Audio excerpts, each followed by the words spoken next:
Hello, and welcome to episode 15 of Mish Mayhem, Mish Mayhem. the podcast where we take the schoolyard conversation of, hey, which one of these fictional characters would win a fight, and we talk about it on a podcast. That's what this is. Really? Because I thought this was an intense algebra lesson. I mean, x squared plus y squared equals a circle. Oh, if we're going to say equals mayhem. Yeah. I mean, that's not entirely true, but it's close enough. Sure. So, at the beginning of episode 5, we did a quick, hey, shout out to some things that we like, give something back to the community of content creators. And I was thinking, 10 episodes on, this episode is like the 5 of this set, isn't it? Being episode 15. It's like 5-2, which many people would say is 6. Well, some people would say 10 is 5-2. Yeah, but I'm calling it 15. It's like episode 5-2. So yeah, absolutely. I'd like to have another shout out to the community section. Lovely stuff. I'd do a quick shout out to there are some quite delightful little chaps on the internet who do a podcast called Podiots, which is really good. I enjoy it. It's a conversational podcast where they just chat nonsense. They follow what they call the rules of the Free Us, where they all bring a thing along to talk about. And it's just very silly. It came from the Vidiots YouTube channel, which unfortunately doesn't exist anymore, other than this podcast and the occasional stream, because where they're all quite weird, nerdy guys, their humour didn't unfortunately make them enough money over the year they were allowed to run the podcast, run the channel, so they don't get to do it anymore very much. Oh, yeah, it was a real shame. Especially as other than this podcast, everything they did was like video game related, so it was all kind of quite quirky, and it was very much what I enjoyed, and yeah, it was absolutely brilliant. But then they all decided over this year they enjoyed it so much that they decided to keep the podcast going in their own time. Excellent. But yeah, so I'd strongly recommend it. Podiots, it's called. Yeah, and it's just basically free sort of guys chatting nonsense, which is very funny. It's Ben Potter, Peter Austin, and Michael Johnson are the guys, all really talented. And then Ben and Peter from it have now got a new YouTube channel called Triple Jump, which is also all very video. It's all like video game related, and they have their own video game podcast. Is it nothing to do with the Triple Jump? No. Well, it was a funny story. They wanted to call their channel Double Jump, but then they found out there was already a thing called Double Jump, because they only found that out because they got sent a cease and desist order. Oh. Yeah, like about a week into their channel existing, they got sent a cease and desist order. So they quickly rebranded as Triple Jump and carried on. That's it. I mean, Triple Jump is just a 1.5 double jump. Yeah, exactly. Yeah, 50% extra. That's it. So I would strongly recommend people to listen to Podiots. I think they're up to about the 34th, 35th one came out this week, something around there. It's very funny, very entertaining. Each one's about an hour long. And then if you do like them, you can check out Ben and Peter's new channel, Triple Jump, which has been going since February this year, I think, and that's also quite entertaining. And then Mikey is, I think, just working behind the scenes on various Yogscast videos. But I've never watched any Yogscast stuff, so I can't recommend that, but I imagine it's good. So yeah, Podiots is my shout out. It's also, as an interesting side note, it was listening to Podiots that made me think about, well, hey, I'd like to start a podcast. So it's kind of their fault that we're here. So, do you like games? Do you like people who like games? Sometimes. Well, you'll love Shut Up and Sit Down. If you don't know them, they're a bunch of people who talk about board games. Only board games. They don't do video games. They're essentially mainly a group of 3 personalities, although they have recently started hiring what they call apprentices and paid interns and etc. So there are more personalities than that, and there's definitely a lot more of them behind the scenes. But essentially 3 board game reviewers who they don't just review the board game in a kind of like sensible, like, oh, you do X, Y, Z way. They review it in quite a humorous fashion. And if you're more about how a game feels to play rather than how a game actually plays, does that make sense? Then they're very good at doing that. Well, so like, there's another guy I watch who's very good at explaining a game, so I understand how the game works. like very well. I probably wouldn't need to read the rules apart from just to actually play the game. Right. But he doesn't explain very well how it feels for like parties and groups and etc. But these guys are more the other way around. You might have like a basic idea of how the game works, but you would need someone to explain it to you. But you get a very good idea of if you're going to have a fun time playing it. Which Right. I know the two kind of go hand in hand. Like, because I might listen to a game and go, "That sounds shit. I don't want to play that." And equally, I might hear a game be explained and go, "Oh, that sounds like something I'd enjoy." But there is a bit of ambiguity between the two. And sometimes they do really silly things in their videos. Like there was one where they were going on about canals and trains, and he fell into a canal on purpose by accident in the video. And then there's the guy who's also called Matt, and he sometimes does baking after his videos. And in the last episode, he went to make some worm meringues because he just thought worm meringues sounded funny. And he tries to make these meringues, and he puts them in the oven for like an hour and a half, and he goes to pull them out, and they're just like these flat burnt things, and he's just like, "My boys, my worms, oh no!" and then he's showing them, and he's just like, "Wow, that was a complete disaster." It's so funny. I was pissing myself last night. It was so funny. I watched it twice, just that bit where he pulled them out of the oven. It's so good. So Anyway. they mainly do board games, but occasionally they cook worms. Yeah, they do board games. They have a website, they have written content, they have a podcast as well. I've never actually listened to their podcast, I won't lie. But I mostly follow them on YouTube. But they're called Shut Up and Sit Down. Cool. Sounds fun. It is pretty fun. You know what else is fun? This, as discussed.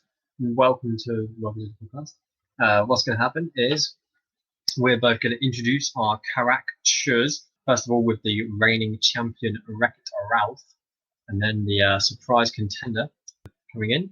And then we're going to go through a little bit about what they do, their stats, their arms and armor and weapons and abilities, and what house they chose in Fire Emblem, 3 houses. And then we're going to roll the Die of Death. Die of Death. To see where they fight. And then we're going to have a little discussion about what it is, and then we're going to go straight into it and see which one we think would win a fictional fight in a fictional place that may be real, but isn't real because the whole thing is fictional, according to us, today. Any likenesses to real characters is entirely coincidental. But to real people. Yeah. Not to real characters. These are real characters, and any likeness is 100% on purpose because we chose these characters. How many films can you think of where they've had to put that at the beginning of? Off the top of your head, what films can you think of? To be honest, the only thing I can think of that does it is South Park. I remember they had one in like one of the Bond films because the whole Bond film revolved around like a big mega company called Zorin Industries, and they're like, just in case you're called Zorin, you're not a bad guy, don't worry. Wow. I'm very surprised they had to do it in something as famous as James Bond. They probably only had to do it because he had a company. That was his company name. Like, if he was just a bad guy, but he didn't have a company, yeah, like a legitimate company, it wouldn't matter. But there you go. Anyway, without further ado, let's begin by reintroducing RRR. I mean, he's not. He's WIR. Yeah, Ralph. Oh, Ralphie boy. Wreck-It Ralph. Oh, Wreck-It Ralphie boy. Yeah. Oh, Wreck-It Ralph. Wreck-It Ralph's a big guy. Oh yeah, how big? He's about 8 foot tall, I think. I mean, actually, he's not. He's probably about an inch tall because he's pixel art on an arcade machine. He's an inch tall on your laptop. On the arcade machine, he's 3 inches tall. At a cinema, he's quite big. But yeah, no, he's canonically designed to be very tall. He's and he is a super strong lad, designed for wrecking things. He's gonna wreck it. I'm gonna wreck it. Except his catchphrase isn't. It's I'm gonna wreck it because he says it himself. But if someone else would talk about him, they'd be like, he's gonna wreck it. He's gonna wreck it. Yeah, like that. See? Words. Words are fun. He is from the game Fix-It Felix Jr., in which the player plays as Fix-It Felix Jr. himself, fixing all of the wrecking that Ralph has done. And I know what you're thinking, and you're right. That does mean that Ralph is the bad guy of the game. He is. But despite that, in the larger sense of the world of Wreck-It Ralph, he's the good guy, and that's why the film is named after him. That's right. He's a bad guy that's a good guy. Shut up. It's almost like morality isn't black and white. What? What is I know. morality? It's a shade of grey. I'd love to see it on a Dulux colour chart, just the morality grey. There is a Dulux morality paint color. Is there? Yeah. Is it grey? It's blue, and then there's also one that's called Morality Half, which is a lighter shade of blue. Oh, that's actually quite disappointing. It is, isn't it? Wreck-It Ralph's power, as his name would suggest, is to wreck things. He can wreck something by punching it with his big hands. He's got big hands. Yeah, so, and you know what they say about a man with big hands? Big gloves. I was going to say he's good at wrecking stuff. Oh. Yeah. Yeah, because he's super strong. He's got big burly muscles. He punches stuff, and they get wrecked. Which is why he's the counterpart to Fix-It Felix Jr., who has a magic hammer that fixes stuff. That's so classic. Unwritten. Exactly. The fixing hammer and the wrecking hand. Unwritten in time. He came in like a wrecking hand. He came in like a Wreck-It Ralph. Yeah. So that's it. So Ralph becomes quite a formidable foe with his super strength and wrecking powers. I mean, but not only does he have super strength that allows him to wreck stuff, he's seen several times picking up ridiculously heavy things. What's the heaviest thing he's licked up? Oh God. Did I say licked up? You did say licked up, but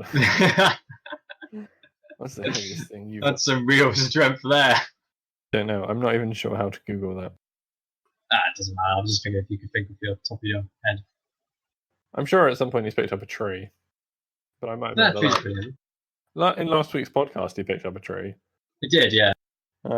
But I mean, like, he's punched through boulders and stuff. I mean, that's pretty strong. I mean, I can't punch through a boulder. No. And I'm the pinnacle of strength. I mean, you've seen my arms. Well, yeah. I mean, the people that don't know you, this won't be as funny, but for people who do know Wade, to say that he is the pinnacle of strength because of his manly arms. My microphone is almost wider than my arms. That doesn't surprise me. No, it's not far off. I was just like, let's just see. I tensed my biceps and I've got good definition, but just not much there. And I was like comparing it to my microphone, and I was like, bloody hell, that's not that much wider. But yeah, he's punched through rock. He's also incredibly durable, because he's been dropped from sort of ridiculous height, and he's been alright. He's been sort of hit by a lot of times in the way that a lot of kids' films do. There's a lot of sort of slapstick humor and him getting hurt and then sort of shrugging it off. So he's a very durable character, as most super strong characters are, because they kind of go together, strength and durability. Unless you're a glass cannon. Unless you're a glass cannon. But yeah, we also learned last week that apparently he's got super speed. That was the thing. Because he's able to zip around and make racetracks really fast. Lovely stuff. Yeah. I stand by, I'm sure that that's only a narrative framing thing, and they didn't intend for him to have super speed, but it is technically in the film. And therefore, it was in our podcast. Yep.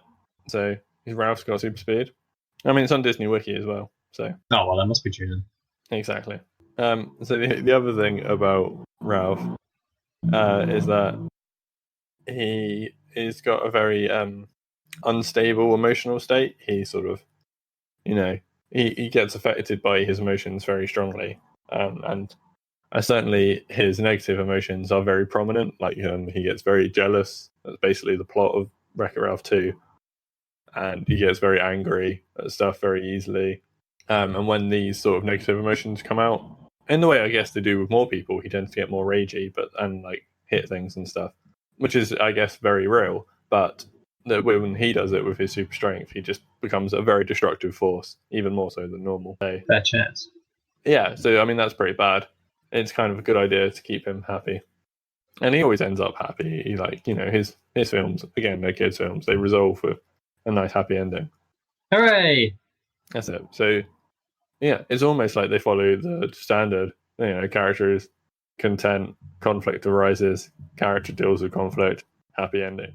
Do they have an unnecessary conflict with another protagonist at some point? Oh, yeah. Oh, yeah, absolutely. Like, But normally 3/4 of the way, maybe 2/3 of the way through the film. Yeah, you know, end of Act 2. Yeah. Yeah, well, that's it. I mean, in both instances, the whole point of the first film was he's trying to find a friend, which he does in Vanellope, and then in both the films, like, his conflict largely comes from miscommunication with Vanellope in the way that things often do. It's like if you just sat down for 10 minutes and talked your issues out and explained why you were doing the things you were doing, everything would be okay. But that would be easy. It would. It's like, have you ever watched the TV show Supernatural? No. Oh. Because basically, not so much like series 1 and 2, but certainly after that, it's basically like every series would be half as long if the two main characters just talk to each other about a thing. Because every series follows the same formula, and it's like one of them will go and do something that the other one won't like, so they'll keep it secret. And then about like 5 episodes before the end of the series, the other one will find out and they'll have a massive argument and spend 2 episodes not talking to each other. It's quite a long time. Yeah, it's really stupid. I mean, it's a great show if you want something that's really easy to watch that you have to put no thought into at all. So very seldom do I watch things like that. That's fair. But that's pretty much a quick run through of Wreck-It Ralph. You know, he's a video game that smashes stuff. He's not a video game. He's a video game character. Lovely stuff. That smashes stuff. Smashes. Well, I say smashes. He wrecks it. He's gonna wreck it. Wait, actually, I've got an interesting idea. If somebody had made an interesting pile of rubble, but it was a very deliberate rubble, if he was gonna then wreck that rubble, would it become a house or like something constructive? No, it would just become disorganized rubble. Okay, that's fine. Just checking. Carry on then. Right. Last week, I think I gave a clue. First of all, I gave a one phrase audio clue. That was, I only wanted to be loved. And then I gave the slightly more helpful clue that they were an ally of someone who is literally modelled after Vin Diesel. Yeah, that's something that never really occurred to me, but now that you said it, it's very What? obvious. It never occurred to you? Are you kidding me? He looks exactly like Vin Diesel. Yeah, no, he does. That's what I mean. As soon as you said that, I was like, oh yeah, he does look like Vin Diesel. I mean, I didn't actually find any evidence to support that theory, but I mean, I'll be damned if he's not supposed to be Vin Diesel. Right, because he's even got like the little goggles from Riddick. Yeah, I know, right? Yeah. The Vin Diesel lookalike I'm talking about is, of course, Sergeant Cortez from Time Splitters series. Ooh, yeah. You know what my favourite Time Splitters scene was? Is it the grandpa one? It's either that one. I mean, that is very good too. But the one that instantly came to mind was, you know, when they're waiting for the elevator. Yeah. And it's just like, how long have you been with the industry? Great. 2-3 years. You get dental. Yeah. I just liked how absolutely painfully awkward it was. And it's exactly what would happen if 2 strangers were trying to save the world together and had to wait for an elevator. It was really great. So good. So good. Anyway, I'm not you. Sergeant Cortez is not the ally I'm bringing into battle. I'm bringing into battle his ally. His robot buddy, R110. R-110. R-110 is a robot. He is a robot from the R100 series, made for the Machine Wars, which happen in, quick maths, 224 years' time. So watch out, people of the future. That's the year 2243, for those who can't do quick maths, or for those who are listening in the future or the past. Oh, you're right, because in the future or the past, the maths would be wrong. Yeah, exactly. It won't be 200. So kudos to anyone who's listening to this in the past. Well done. Yes. Also, come tell us what you liked about it and what you didn't like, and we'll change it. We might not change it, but anyway. So yeah, he was made for the Machine Wars. He initially started in the Machine Wars. The Machine Wars, by the way, is a large-scale event where man is versus machine, much like kind of Terminator Judgment Day, but it is people versus robots, and the robots are trying to kill the people. I've just said the same thing 4 times, and I don't care. But you know how like there was Skynet and Terminator? Well, in this one, there's not Skynet, there's Ultranet, because Time Splitters, it did nothing to cover up its inspirations and references. It went with them, because why not? But when Cortez landed in 2243, he was a time traveler who did things and ran around. He managed to grapple hold of one of these R110 robots, rip open its brain cage, and I'm not sure that's the real name of it, and reprogram it and to be his ally, which is lovely. They went around doing a bit of saving the world until he needed R110 to help him access some doors by hacking into a lock. And upon hacking into this lock, R110 became the lovable R110. It's not, his name isn't prefixed to lovable at this point, nor ever. But he gets infected with a computer virus, and he gets an excellent personality where he starts saying stuff like, "Your mama was a trash compactor," and "eat my laser, eat it," and all other manner of excellent things like that.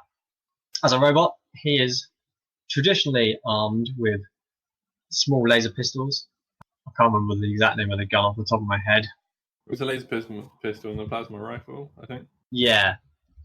He definitely had a laser pistol in the cutscene that he gets in, but having been around from that time period, also would be fully competent at using laser rifles, plasma rifles, and other fun guns like that. No, we're going to go with a laser pistol. The laser pistol itself has 2 modes. It has normal boring mode, where it just shoots lasers at you, and it has super fun mode, where the lasers are like pinball. And sorry, not pinball. Well, it's kind of like pinball, like Pong. And you shoot the lasers, and then they bounce off surfaces a couple of times and ricochet, and they're blue instead of green. And that's why it's more fun. Blue more fun than green. Yeah, because we all know that green is not a creative color.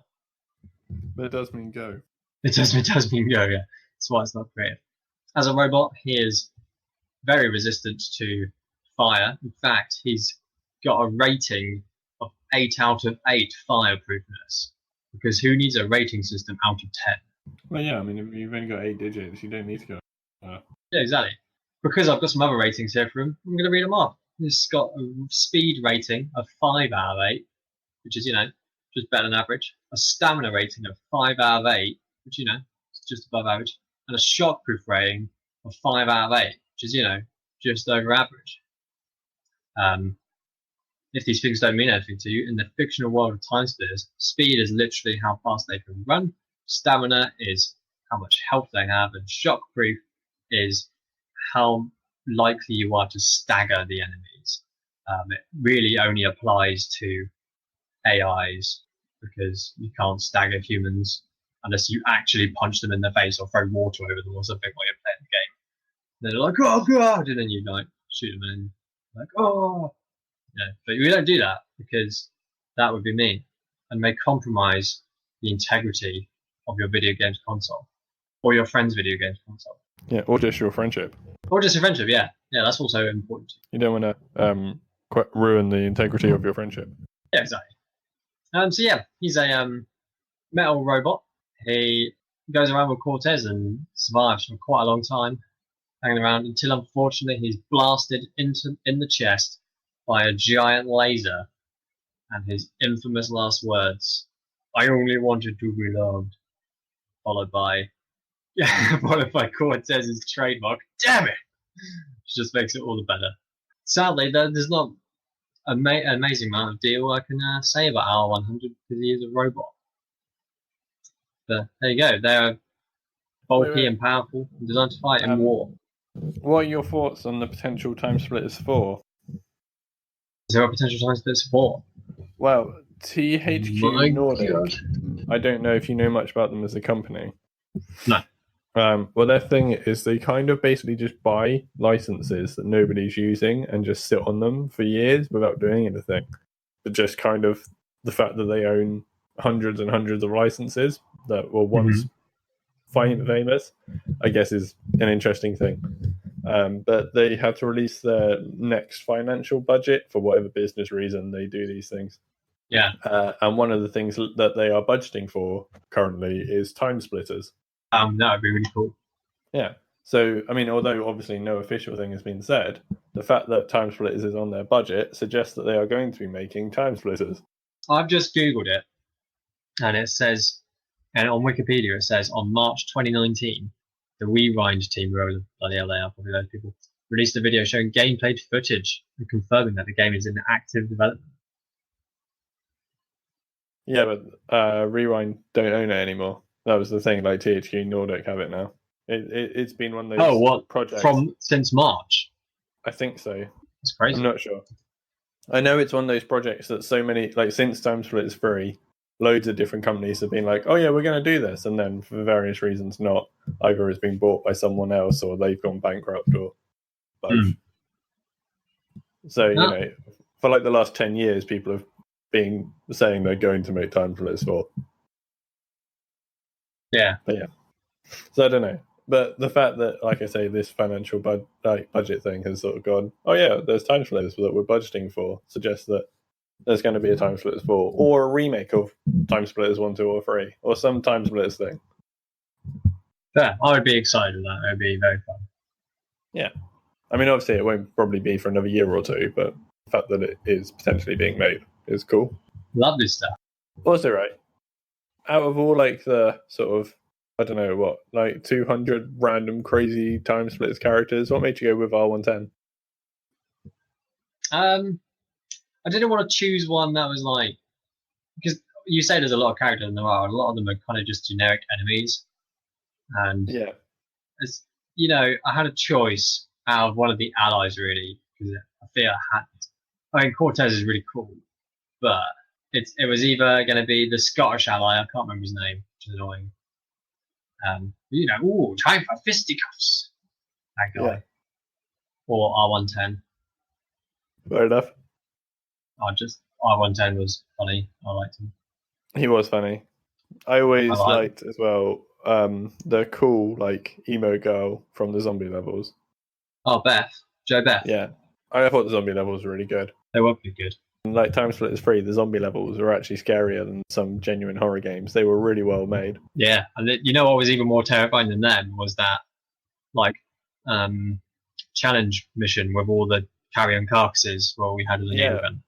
Well, you just had to be in that tiny room with them, yeah. Oh my god. I once got gold on that. I missed out on platinum by, like, a trivial amount of points. And I was like, that took me so long, I'm never doing that again. Yeah, it was hard. The hardest challenges were doing the bloody remote control cat, like, race courses. Oh, I love the cat racing. It was so stupid. It was just so top heavy. It fell over all the time. It's got like a wheelbase of like the diameter of your phone. Turn it around a corner, it just goes meow. So good. Anyway, and now we're ready, I believe, to roll. Die of Death 11. That means today's fight is taking place in a jungle. In a jungle? Yeah, in a jungle. Which jungle? I don't know. I mean, jungle. Would it be topical or / too soon if it was in the Amazon rainforest, which is on fire? Has the Amazon rainforest recently caught fire? Apparently it's been on fire for like 3 weeks. Fucking hell. No, it can be set during the Amazon rainforest fire. Excellent. I wasn't expecting it to be a flaming jungle, but I mean, if I said to you, hey, we're going to do it in the jungle, and you would have gone, what about the Amazon? I'd have been like, okay.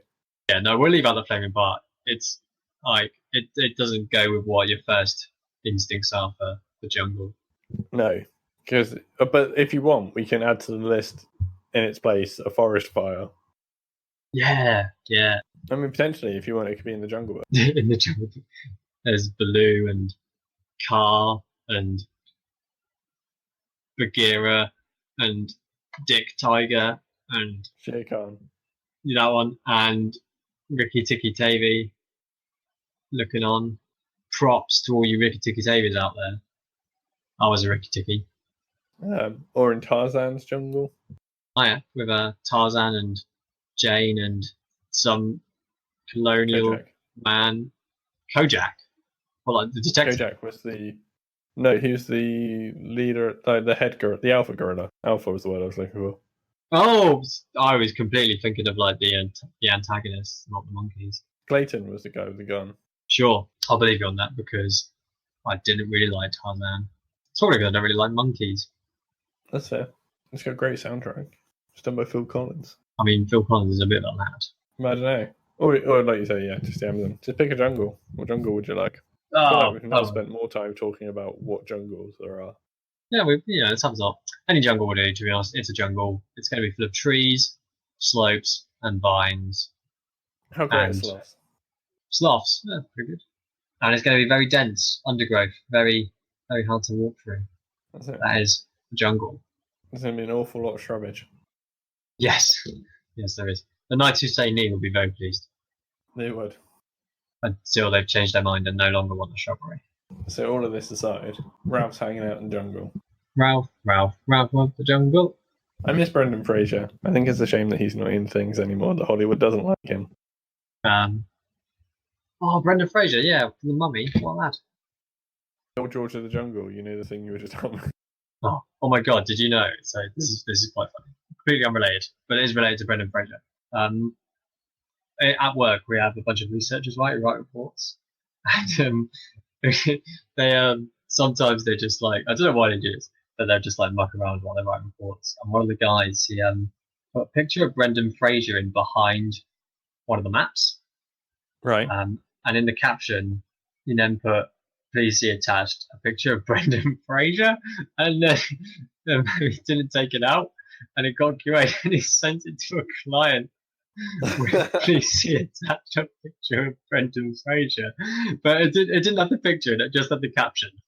And then he realised he sent it with that, and he quickly sent it with a vision out. Speaking of writing silly things, there were. Anyway, so Ralphie boy's in a jungle. Yeah. And let's pretend that R110 is with Cortez for the sake of time traveling, and then Cortez runs off to do something cool. Yeah. There was the Aztec jungle in Time Splitters, wasn't it? Yeah, there was, yeah. So they could be there. Because, Ralph travels to other games. That's a legit thing. Well, it's called Temple. I don't believe it has much jungle in it. Oh. The level I'm thinking of, anyway. Fine. So Ralph's in the jungle. Yes. R110, also in the jungle. Yes. He spawns. He's like, eat my laser, eat it. Because that's his phrase. Naturally, I feel his gun should be in chaotic bounce mode. And I feel what would happen is R110, you know how normally one person's already there and Challenger will come up to them? Yeah. I feel because of the nature of Ralph, what's going to happen is Ralph will already be there when R110 arrives, but will suddenly get scared by a snake, trip over a log, and crash into R110 in a hilarious pile of confusion. Ah, yes. Yeah, that makes a lot of sense. So he's like there, being a good guy. He's just saved Mowgli from Shere Khan. Sure. Or being scared by him, and he trips over, bundles into the robot, and Cortez is like, "Damn it!" because he's running off to go do something world-saving. Yep. Then R110's like, "You are the one that must die," and like tries to bash old Wreck-It Ralph off him because he is a robot. He's got a gun and a robot arm. I mean, he has two robot arms. Not that they're. One of them's holding a gun. Yes, but he does still have two arms. Yes. Robot arms. Going to use one of his robot arms to try and bash Wreck-It Ralph off of his robot body. Not Wreck-It Ralph's robot body. R110's robot body. I'm sure he could do that quite easily. Because he's going to get him out of the way. Ralph would be oofed. You ever tried shooting someone at point blank range while they're on top of you with a laser pistol? No, but I imagine it's easy. I mean, I don't. If they've just bundled on top of you. Well, possibly not. Depends on that. Yeah. So yeah, let's go for a little bit of a sweeping out the way, bash them off. Bash, bash, bash. Bish, bash, bosh.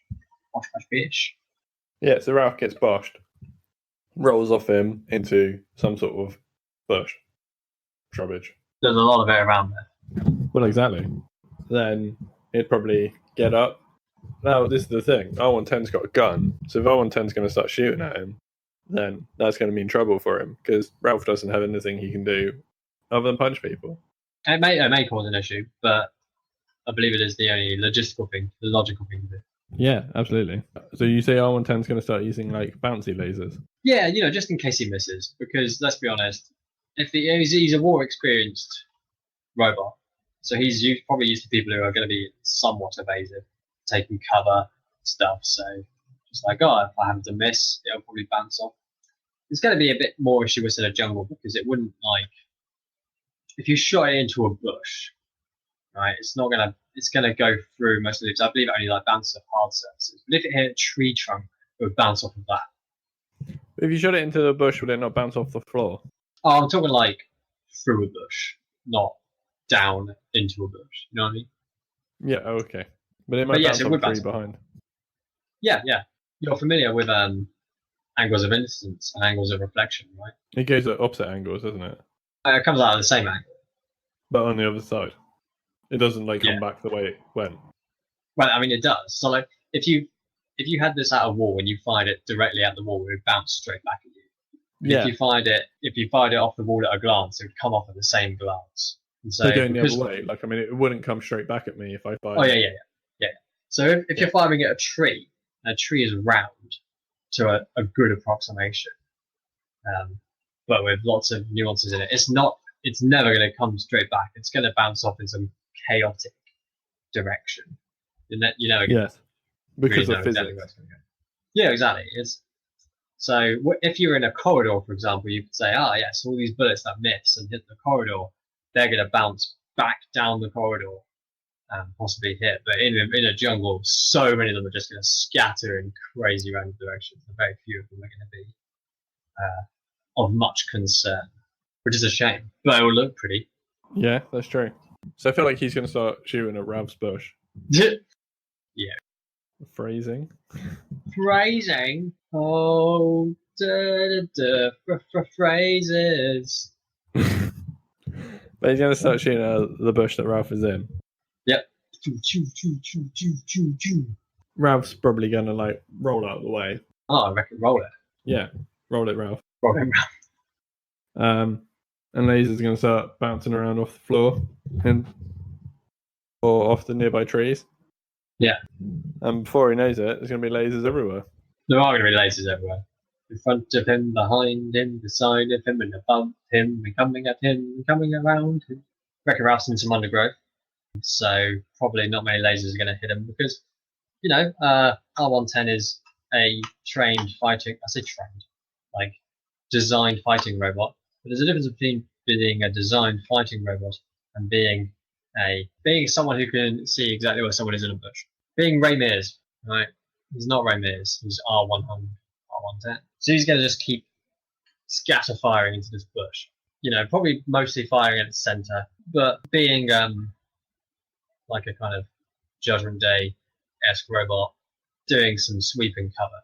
So not just like only firing one pistols, firing all over the shop. Like when people fire all over the doors with Uzis in films. But eventually he is just going to run out of laser ammo, which obviously makes sense. I think it's battery pad in his laser gun, and have to reload. That's the word. Reload his gun. And so after he's finished firing all his lasers, I don't know what's going to happen to them. I don't know whether they hit Wreck-It Ralph or not. Maybe one does, maybe two does. I don't know. Then he's going to have to reload his gun young. How much damage do these lasers do? Damage per single shot is 24% in the head, 17% in the body, and 12% in the leg. Oh my god, you know what I said about how when you switch colour it goes from green to blue? Yeah. I'm so sorry, I got that completely wrong. It fires a blue laser in primary, and in secondary it's green. Oh, so they're shooting green lasers. That means they're even camouflaged with the jungle now. You better make sure you don't camouflage those lasers. I got hit by a laser I didn't even see coming. Yeah, and it has 16 rounds in a clip. I have all the stats here. So you're telling me there's 16 lasers bouncing around? Yes. I don't know why, but in my head I feel like one of them's hit Ralph in like the back of the hand. Okay. So because I think, like you say, if he's going to like cover an area of the bush, like a wide spread to try and play the stats, he's probably going to get at least one hit. Yeah. Ralph's not even small. Yeah. He's probably going to get at least one in F16. Maybe like one hit in the hand and one hit in the leg or something. Lovely stuff. And then Ralph's going to start shouting and be like, it hurts, which is only going to make him a more obvious target. Yeah. So here's a good question. Like, because normally we kind of have to do a mingling between the laws of the various places that these people come from. Yes. So obviously the damage is not going to be 24%, 70%, 12%, because that would be very time splittersy. It needs to be more to wreck it Ralphie. Yeah, because Ralph has enhanced durability. Yes. So what's it going to do? Is it just going to hurt him a bit? I mean, I think it'd be like a really bad burn, wouldn't it, if it's a laser? Yeah. Ow, my laser burn. I mean, like, I think if it does hit him sort of, like in the head, lungs, heart area, the vital bits, it would probably still be worse. The same with any impact, really. Yeah. So Ralph doesn't really have a lot of choice. I mean, he's too loud and big and clumsy to try and, like, hide. Yep. So he's really kind of, while R110's reloading, got to try and go for him. He's got a second. Yeah, well, he's got super speed. You said that with such conviction. Yeah. Yeah, so I think Ralph could run up. But yeah, I don't think he's going to get to him in a second, necessarily. Or maybe he would. Probably. They weren't that far away. No, they weren't. They weren't that far away. A second is a reasonable amount of time. It's more time than you think it is. Yeah. So, when you're talking about, like, close quarters combat with guns and fists. So Ralph's going to run up and punch him. Punching the old R1110. Yeah, like right in the sort of... Because R110 is a humanoid robot, isn't he? Yes. Yeah. So I see it as kind of like he's going to run up and like give him sort of a quick hook to like the stomach area, maybe upping into the chest area, that sort of motion. Well, given that last week was a very similar constitution or build with the old... he did fight almost robot last week. Yeah. He's probably going to go not as far because A, he's going to be heavier because he's full robot, not robot, and they're in a jungle rather than an open field. So there's lots of foliage and stuff to break his... I very much see him getting hit into a tree. Yeah, or at least, yeah. I mean, the jungle's quite full of trees. I believe it's one of its defining characteristics. Yes, it's a dense treeland, isn't it? Yeah, let's Google define jungle just to appease our audience. An area of land overgrown with dense forest and teeming with vegetation, typically in the tropics. Or a style of dance music incorporating elements of raga, whatever that is, hip-hop, and hardcore. Does it not say reggae? No, it says raga. And consisting of very fast electronic drum tracks and slower synthesized bass lines originating in Britain in the early 1900s. The records are contestants are not fighting in a style of dance. That's a shame. But you got served. Yeah, raga. I've got to find raga now. What is that? A style of dance music originating in Jamaica and derived from reggae, in which a DJ improvises lyrics over a sampled or electronic backing track. So it's reggae disco. Improvised disco reggae. I mean, that sounds awful. Yeah, I don't like reggae, so it doesn't help, does it? I don't really like disco either. Yeah. And you know what else I don't like? Don't like it when my champion, R110, is bust into a tree. I mean, I actually don't care. I'm indifferent. We are only arbiters in this. I think, though, the advantage is that if R110 gets hit into a tree, he might be able to slide down the tree onto his feet rather than, or fall off the tree and land on his feet. He won't necessarily fall over. It's true. If he's going to do some kind of like typical arcing flop and he gets stopped by a tree before he hits the ground, he doesn't have to get up because he's at least against the tree in some capacity. Yeah. Yeah, and he's had time to reload. He just needs a quick amount of time to bring up his gun and fire up some more lasers. Laser, laser, laser. Going, eat it. And probably also saying something along the lines of, ow, you wreck it, bastard. Hashtag original insults. I'm about to give you jungle fever. Yeah, I'll give you jungle laser fever. Your mother was a trash compactor glitch. They'd be like, hey, one of my best friends is a glitch. You son of a glitch, trash compactor. Trash, not trash. Your mother was a recycle bin.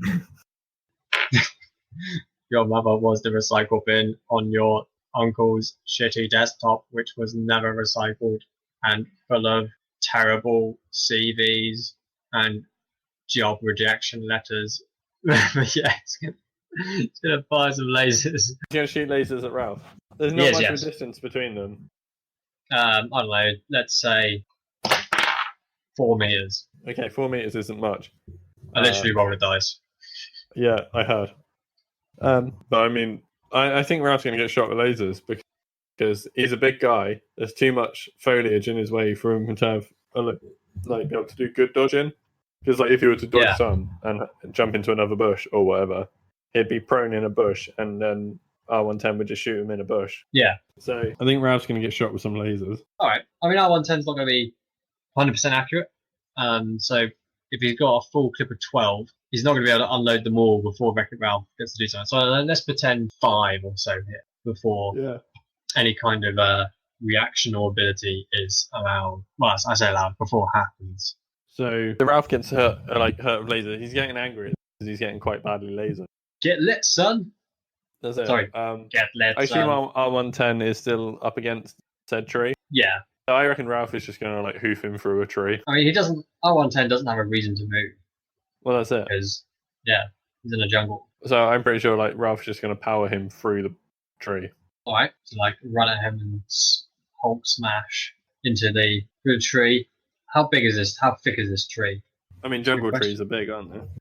Well, it depends how old the jungle tree is. Like, because if it's a really thick jungle tree, then he probably wouldn't go through it all the way. He'd just be like bunched into a grave. But if it was like, I'm talking something probably thicker than like 1.5 meters diameter. Anything less than that, probably going to get hooped through. You know what I mean? Yeah. I'm googling jungle tree. Oh, okay, it's Minecraft. They're 1 block thick. Yeah, 1 block thick. No, the jungle trees are 2 blocks thick, aren't they? I'll take it. It's 2 meters. All right, he's getting And just like that, they're in a Minecraft jungle. just like that, they're in a Minecraft jungle. It has always been this way. Don't you ever deny it. So yeah, he gets punched into a tree, but not through a tree because the tree is thick.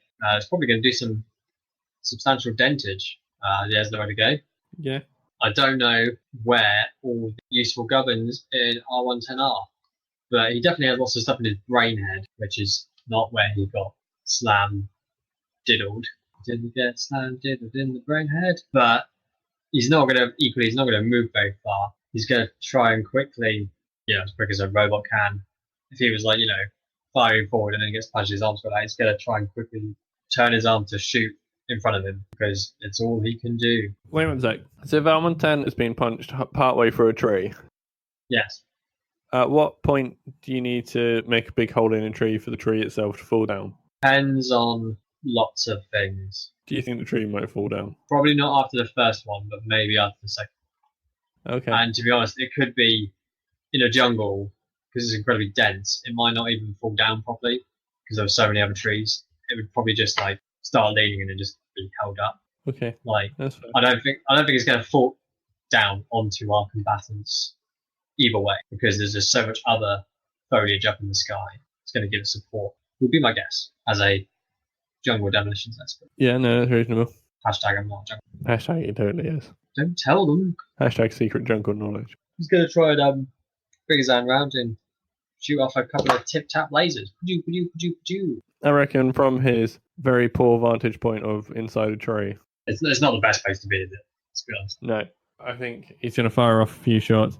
He might potentially get one kind of glancing hit maybe on Ralph's arm. They're going to miss. Are they still bouncing lasers? Oh, of course. Yeah, he hasn't changed the gun mode. Okay. So yeah, there's going to be a few like bouncing around all over the place.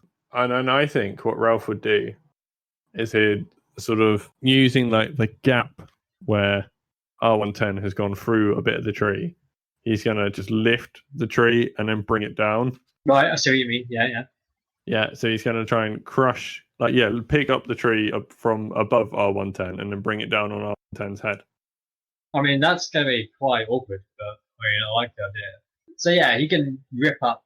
As he pulls up, it's going to snap like the tree that's left. So you've got like a half stump at the top of a tree. And then he's got to he's got to bring the body of the tree a little bit towards himself, right? Otherwise, he's not going to get any, because otherwise it's just going to hit the old part of it. It's going to be very hard to smash down.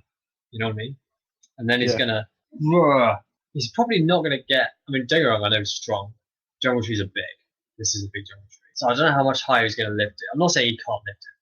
What I'm saying is I don't know how much he's going to be able to lift it up into the air and smash it down full force. I'm thinking, it's not necessarily going to be a case of his strength. It's going to be his balance that's going to come into issue. Yeah. Because you're going to lift up this large thing, and then suddenly your center of gravity is way off because you're holding. I mean, how tall is the tree? Like, sort of, especially a very tall jungle tree, like, like 8-9 meters above your head. Easy. So you're going to suddenly start wobbling all over the place. Yeah. Do you think he's just going to like go whoa? Yeah, that's it. I think he's going to pick up this tree and not be able to bring it down at all because he's just going to lose his footing. Because fair. I mean, because it would be one of those things that would seem like a really great idea. I know because I thought of it, and then it would just backfire horrendously because he's stronger than he is smart, and he's not an amazingly dexterous character. I mean, he's got a beer belly and he's used to being smacked around. Yeah, that's fair. But so he's going to lift it up. He's going to lose his balance, and he's going to be like holding it and go, whoa. It's not going to fall down on him because, as just discussed, the tree probably won't be able to fall over properly because it won't be able to support it. But it is still going to it's still got a lot of hedgeway for moving around and throwing you off balance. Yeah. So maybe he's just like, whoa, I don't know when he's going to decide to drop it.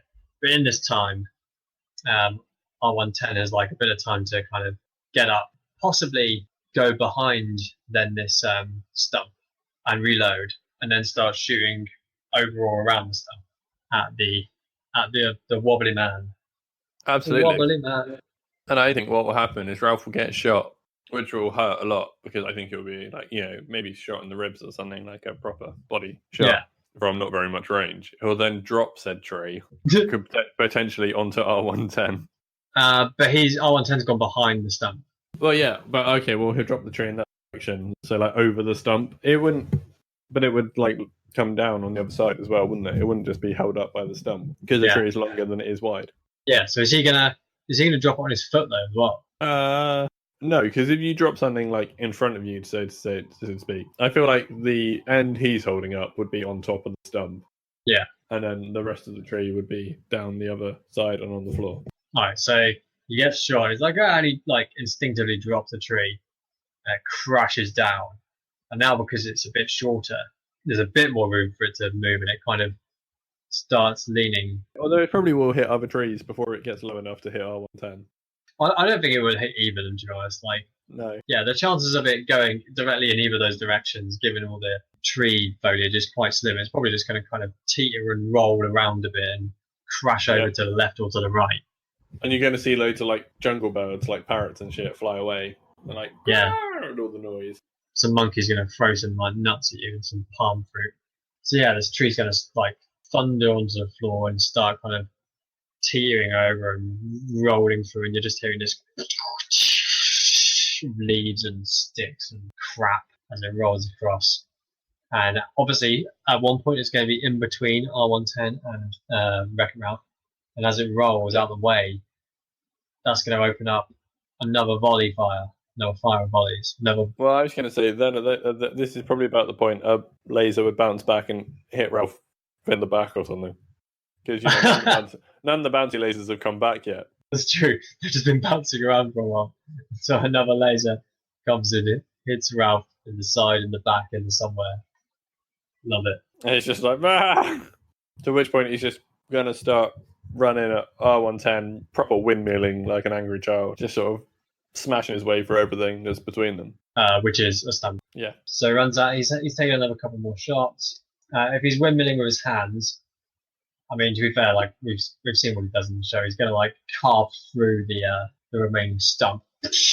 Yeah, that's it. I imagine he'll cut through the stump like with all the ferocity of like some sort of massive tree deforestation saw thing, and then like the aim of just sort of smack on top of R110's head to like push him underground. Very comic style, like Looney Tunes sort of style when they get hit on the head and they go whoop, underground, and they're just their head sticking up. Yeah, so he's obviously windmilling his arms that way. He's going to go there. R110's like shot off or shooting the last of his bullets and is having to reload anyway, he's going to get bonked. And we've established before how some critical things are in his brain cage. And it's been Wreck-It Ralph's to the brain cage. Yeah. Which I've given Cortez could rip his brain cage open by hand, and Cortez is a human who happens to know where the hatches and all that malarkey. But the point is, it's not super rigid. It's not going to a direct punch / several direct windmills-esque punches to the top of the brain cage, head maze, top face words are not going to be beneficial. No, I think they would smash through R110 and he'd be like, "No, stop it! No, I am not whack-a." And he wouldn't get a chance to say, "I only wanted to be loved." And then in the far distance, you just hear, "Damn it!" Oh, poor little robot. I mean, he's not a little robot. Poor big robot. Yeah, poor reasonably sized human killing robot. He can kill humans, but he can't kill video game characters based on humans. Could you kill a video game character based on a human? Maybe. Maybe. It depends what I had to do it with, and whether or not they knew I was there. A laser pistol in the jungle. Potentially. I think I'd have done more retreating than no one did because I'm more squishy. Yeah, but you equally would have died at the first punch. It's true. Ah, well, I was unfortunate for R110, but these things happen. It was. I expected R110 to win that. Well, I mean, Ralph's just too sturdy. Yeah. He's got that natural comic book character, not comic book, cartoon character, don't die thing. Yeah, I feel like guns are the wrong thing for him. You need blades. Well, because cartoon characters can't survive having their heads cut off, for example. No, I mean they couldn't have their heads being exploded by guns either. I don't know. We never sort of clarified any of them were headshots. And... Well, yeah, but equally one shot to, even in time splitters, a shot to the head isn't make your head explode. Well, no, but you know what I mean. I don't know. I felt like he could have been more fatally injured. Most of them seemed to be glancing blows. He took a couple of bad body shots. I feel like Ralph wouldn't have taken many more lasers. Yeah. He was certainly worse for wear. He was sort of in his tantruming stage. It's just that's when he's very destructive, more so than regular. Yeah, and the windmill. So in my mind, Ralph's kind of like a dark side. You start off and he's like, "Oh, this is quite dangerous," but when he's almost dead, he goes, "It's like, oh my god, he's super dangerous now." Yeah, and his windmilling is exactly what he would do, and it's effective against some, especially in a jungle where he can blitz through some of the smaller obstacles in the way quite easily, but they hinder someone else's retreat. Yeah, absolutely. So there you go. He's now earned some potatoes, which he can blend with his whirlwind into some mash. Yeah, I mean, there's also the fact that if he does his windmilling, the fact that he's so tall means that he can usually hit most things in the head. Yeah, which tends to be where the vital is. It did also help that R110 was crouched, taking cover behind a stump at that point. Hey-ho. Yeah, as you say, he's got his Mish and his mash now. Lovely stuff. I've already pre-rolled my next person because you told me to. Well, we're doing a hardcore recording session now. We're recording today, and tomorrow we're getting a good set of recording done. I mean, actually, it's just gone midnight, so we're recording today and today. Yeah. Just there'll be sleep in between it. Yeah, I will be. So, this person, it's a fan suggestion. Hooray! Hooray! And their name translates to Dragon Peregrine Falcon. Wow, that's really cool. Yeah. Their first name translates to dragon, and their second name to Peregrine Falcon. Interestingly, where we both did a pre-roll, I think we might have had the same character. That's hilarious. Because is this the very first fan suggestion we got that we put on our list to try and make it happen sooner? Cool. I also did a bit of research on this character. Oh, lovely stuff. Anyway, so yeah, that's my clue. So, it's also fun that last week we were talking about how the very first one hadn't come up, and it was just a bit of a shame that they'd been on the list for so long. And now they've come up. Yeah, they have. No, genuinely, with genuine dice rolls. Yeah, with genuine dice rolls, they came up twice. Excellent. I love it. They were like, I'm ready for this. Except they would have sounded far cooler than that, probably. Yeah. Wait. So their name translates to Dragon, Peregrine, Falcon. Yes. From what language? Probably Japanese. I'm sure it's Japanese. Cool. Also, they're an antique shop owner. Yes. Yeah, there's an antique shop owner who's called Dragon Peregrine Falcon. I mean, if I was an antique shop owner, I'd be called Do you think Dragon Peregrine Falcon is a better name than Arthur Douglas? For a coffee shop, no. For No. for an antique shop, yeah. But I mean, you wouldn't go to Dragon Peregrine Falcon coffee over Arthur Douglas coffee. No. Lovely stuff. Right. Well, with that, it's time to wrap it up. Yeah. We have been Mish Mayhem, which is part of Tinker Tailor Soldier Sponge Productions. You can find them on tinkertailorsoldiersponge.com, where there are other blogs and podcasts you can listen to. You can contact us on the Twitter at podcastmmm. Tell us how you thought that fight would have gone, or you can suggest places for fights to take place, people who you would like to be in the fight. Yeah, we have an email address now. That's exciting. You can email us at the address of podcastmmm@gmail.com. Gmail! Woo! It's another place you can get in contact with us to tell us, to suggest fighters or locations, or just to, ask us some questions or tell us what you think of the podcast. It's just nice to hear from people. Yeah. Yeah. Any final thoughts before we go? I can see £1.10, which is interesting because my robot was called R110. Yeah, that is an interesting coincidence. And on that note, bye. Catch you all late.